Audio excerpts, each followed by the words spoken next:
Alrighty folks, I'm going to do a part 3. This will be a part 3 on building a strong foundation for lead guitar playing. Great for rhythm players too, for really any player to have this knowledge under your belt and the ability to play them. So I'll quickly go up the A minor pentatonic on the whole fretboard. The first video I did, I really played it slow and you could see where my fingers were. Each block has a shape to it. A minor pentatonic, this would be considered your number 1 block or scale position for A minor pentatonic because you're starting with the A note.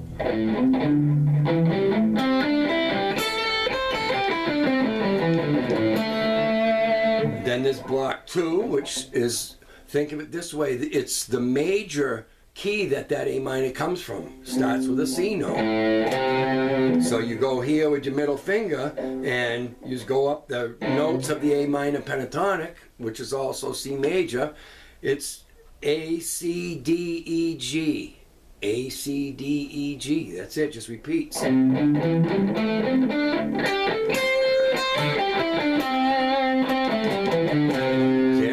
But you could play that over an A minor. I wouldn't emphasize a C note, I'd just go by it as a passing tone.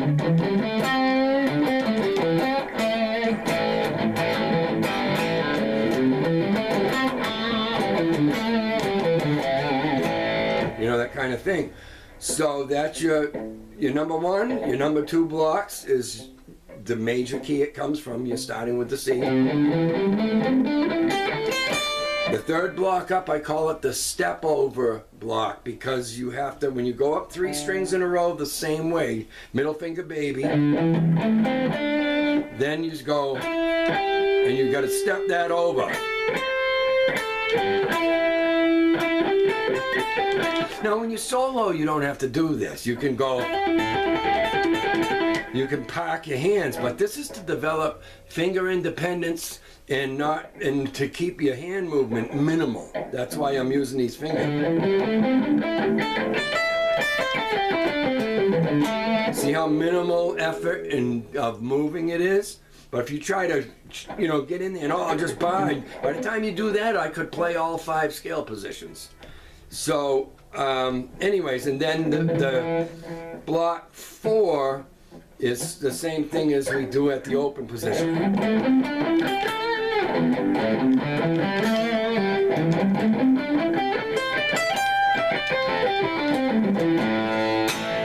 And then block number 5 is what I call the sandwich block because the low 2 strings and the high 2 are exactly the same frets.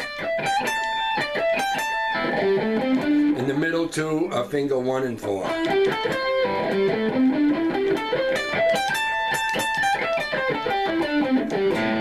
Okay, quick review.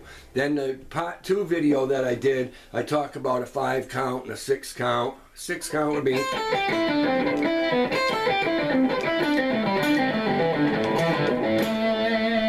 and all the blocks.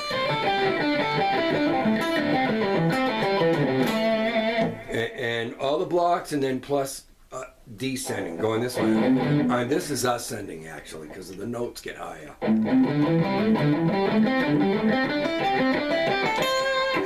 And I took the 5 count, simply 5 notes instead of 6.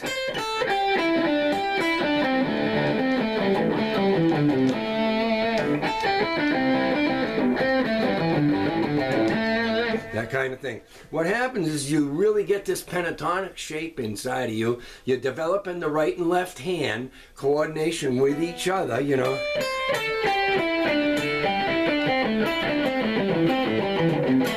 And you're going not just in one direction all the time because too much of that predictable stuff, it just, the problem is predictable, and that, which means it can get boring.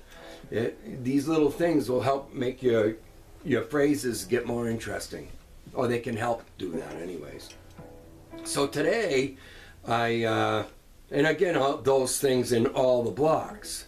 I'm just trying to get the video in under 15 minutes, and I forgot to look at when I started. So today I want to do what I call the same kind of thing, a count, but not down all 6 strings, just 6 notes and then the root note. In this case, we're using A minor pentatonic, but I can do it in every key. D minor, G minor, F, whatever. F sharp, B. I'm just using this one key as an example. So 6 notes in a root. Let's say we use A minor, and you can start either down here and go this way.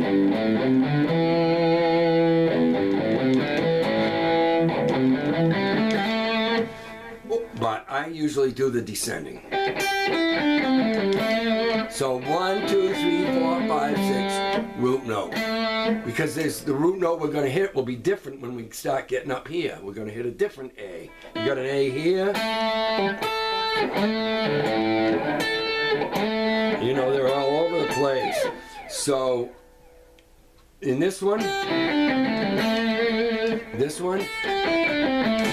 makes more sense to go back to the high one.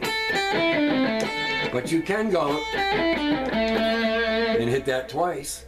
It's just kind of lame. This is more cool. And then here, I like to bend it. Or every block of the A minor pentatonic, 6 notes, and then the root note, wherever you can get a hold of one. This one makes the most sense. There's also a 4 count and all that. We'll get into it.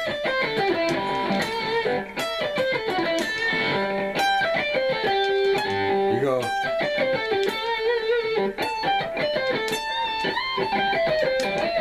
That you get the point. 6 count, then you do a 5 count. And again, everywhere, like not just here. You go here.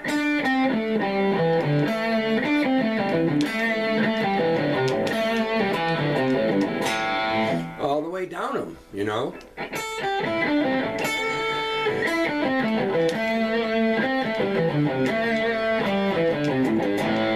That kind of thing. So you hear that, and you're also developing the ability to execute it. You're executing these possible phrases that you could use in a song or for creativity. Anyways, and then so 5 count, 6 count, 4 count. So this one would here's another thing I used to do with these. We'll go down this road. 2 strings at a time with the A minor pentatonic. Now, I haven't been doing these for a long time, and it don't matter how slow, just do them. What it does is it helps you make your mind connect and put muscle memory into your fingers of traveling quickly up the fretboard, you know, not just sticking in one little spot, you know. So when I started doing them, I was about this speed.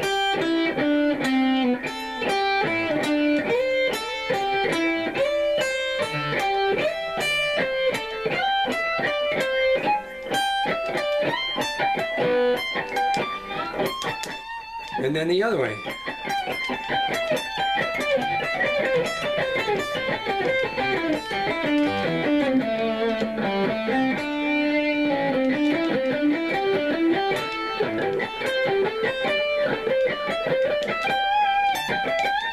Now, you're not going to necessarily do a whole run of that. You might, if you really get them down good and can light them up. But they help me just to, it's helped develop in me the ability to jump from here to right up here with ease, anywhere I want, because of doing those, you know. I can't rip those out, but...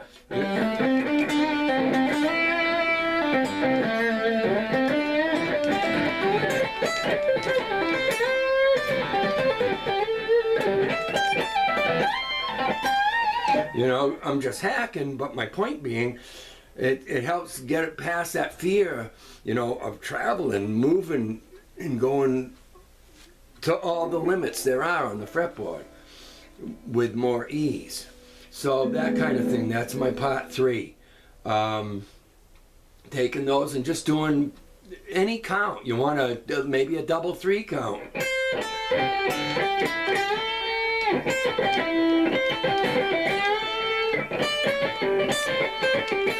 What?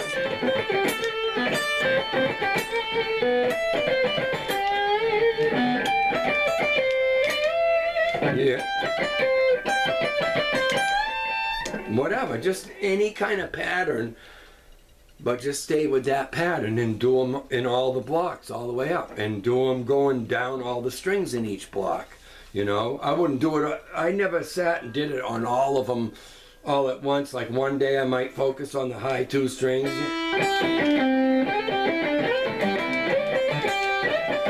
You know, kind of thing, and the next day I might just do the next 2 down. That is another good exercise for you right there. Just taking it and, now we're just using A minor as an example, but get it so you can just do it in every key there is, you know? Just those kind of simple things.